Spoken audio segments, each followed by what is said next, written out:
Here we have a 4-foot hallway, which is the minimum amount of space I'd need to turn around. But even at that, the 4-foot hallway is not wide enough for me. Hi, this is Kristen and Todd with the ALS 411 on choosing a wheelchair. Today we're going to talk about the difference between front-wheel drive and mid-wheel drive, which are the two main choices. They used to have a rear-wheel drive, but that is rarely used. We looked at the Permobil site, and right now they just have children's chairs in that. So it comes down to front wheel versus mid-wheel, and I had no idea what the difference was before, but now I do. Live and learn.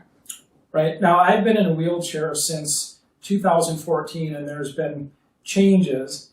In the wheelchair that Kristen is in right now is the first wheelchair that I had, and it was given to us. It was, I got it right when I was having problems walking. And that's probably the first thing to mention, is that you do not want Medicare to pay for your first wheelchair if your first wheelchair is not going to be the Mac Daddy of wheelchairs, because they'll only pay for one every 5 years. So you want your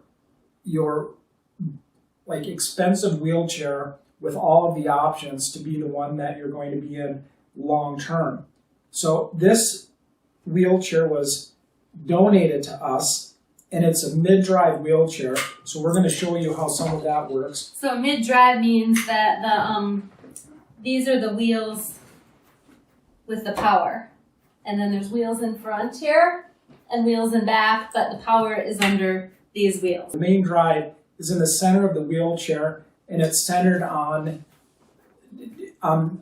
sort of like the person's body. So when the wheelchair turns in a complete circle, it's going to rotate on an axis right between those two wheels. Now that's different from my wheelchair. It's a front drive wheelchair, and as you can see, the wheels are below my thighs. So my head is behind the axis of the wheels. So when my wheels rotate, my chair spins more front of my body. So we were at an ALS clinic when we got to first explore the idea, and there was a medical rep who brought both wheelchairs for Todd to try, the front wheel and the mid wheel. And now, just to mention, he has a Permobil C300. Those were phased out about a year after. They're still supported by Permobil, but this wheelchair isn't available. And so you'll really need to try what is currently available, but it still comes down to front wheel versus mid wheel, and there's been improvements. And this chair is no longer one of the choices, but there are other front wheel chairs. So you'll ideally want to try both. If, well, we'll talk about the considerations. So right. Tell the story of... Yeah, so we had a rep that explained the differences. And if you have a good rep, they'll be able to tell you much more than we will be able to tell you. But perhaps we can at least help you understand what you need to ask, especially if you have a rep that's not explaining all this, the types of considerations you need to make.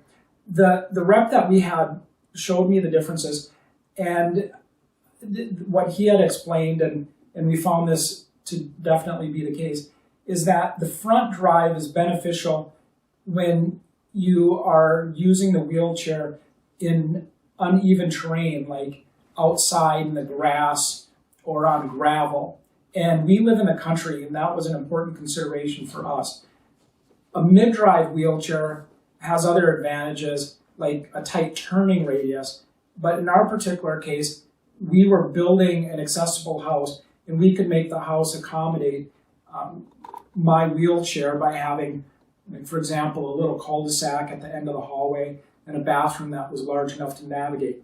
So I made the choice of a front drive wheelchair so I can navigate outside. Now, sort of the funny story here is that when he was showing me this and explaining that the front drive is better off-road, I was taking it for a little bit of a spin, and I went off into this sort of a wood chip, like manicured garden area next to the hospital. It had some shrubs there and wood chips, so I just drove it off the sidewalk and through the wood chips, and he was yelling at me, and I was saying, hey, look, if I'm going to be spending $30,000 on a wheelchair, I want to make sure this thing really does move off-road. But it did.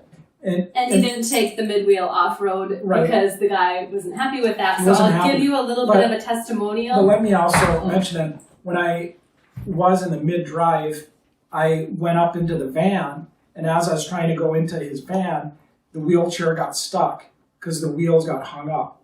And then he had to explain that the wheels do sometimes lose contact with the ground, so you have to go into the van with a little bit of momentum.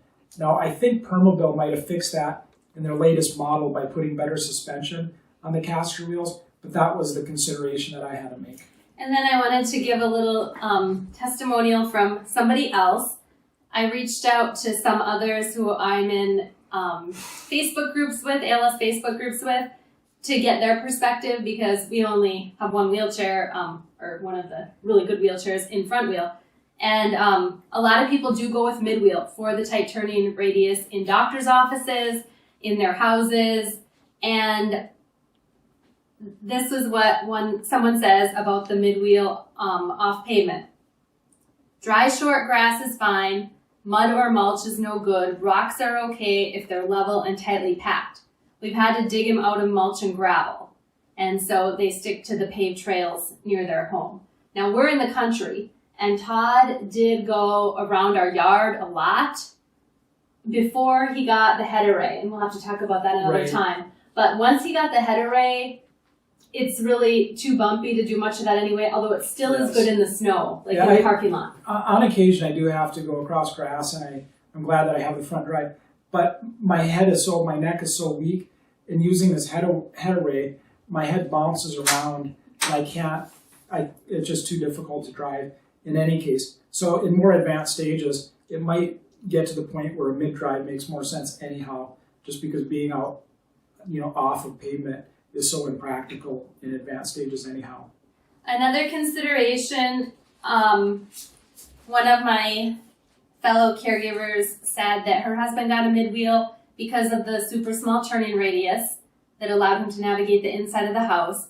And it also helped tremendously with loading and unloading in his chair in the van. If you check out our video about rear versus side entry vans, you'll see in there the side entry van our friend has, and Todd tried to get into that van, and he really couldn't turn. Maybe the new one, you'd have to try it with the new front wheel, but this C300 chair did not really turn that well once inside that small of a space. Yeah, our friend had a mid-drive, and he was able to pull up into the van and just spin in a complete circle into a spot, and it was really helpful. But yeah, we have that rear entry van, and it's not an issue anyhow for us. So there's a separate video that we have on that. Watch that.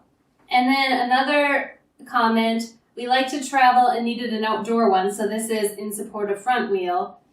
His brother hikes, and when we go visit, he goes on the smoother trails.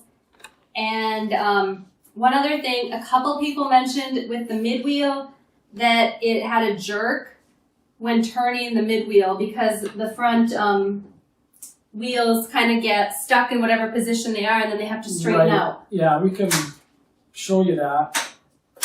When I change directions, the wheels are going in a certain direction. Comet, can you get up?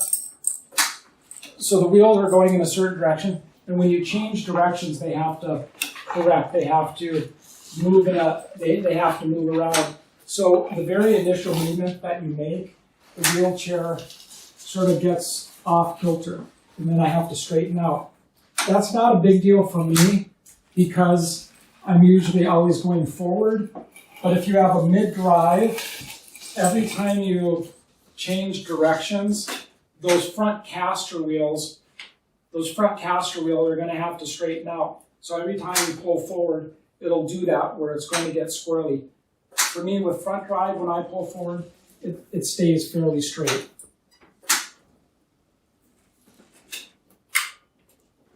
So let's head down to our hallway. Yeah, we'll show you an example of turning around in the hallway with front drive and mid drive. Comet, get out of the way. We Comment all the way. practiced this earlier, All the and way. I will say that I was a little concerned about my laundry room door. So we'll see.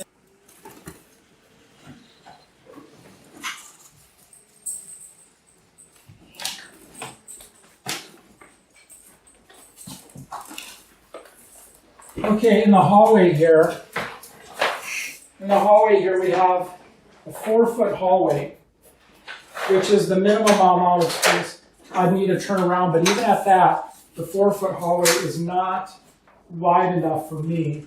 I guess I could possibly turn around in here in an absolute pinch, but it'd bump my feet and it just wouldn't work. So I'll have to go to the end and turn around up there. Comet, get your rug. Good boy. Good boy. Get out of the way.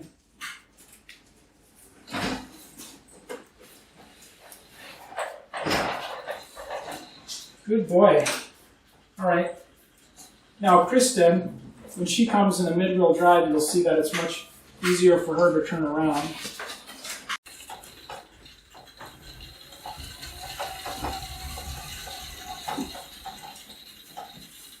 It's very intimidating to drive these things at first, but you get used to it because I move the wheelchairs around sometimes. So yeah, I can spin pretty well here. Right. So the other difference between the mid-drive and the front drive is when you're turning around a corner on a mid-drive, you have to be conscious that the wheelchair will turn on the wheels. So you have to go through the door and then start making the turn once your body clears the door, because that's when the wheels get through the door. But on a front drive, I need to turn along the front of my wheelchair. So when I go through a door, I start making the turn much sooner, just as soon as my legs get through the door. So I think those are the main considerations. With my informal poll, there were people who were happy with both the front wheel and with the mid wheel. They each have different advantages. The best thing to do is to figure out how you're going to be using it and try both of them if you can. So I think that maybe this one is more intuitive initially because of the positioning right under you, but Todd caught on to that one very quickly as well, so it's kind of what you get used to. Thanks for watching. Check out our blog at nevastory.com and follow us. We'll see you next time. Thanks.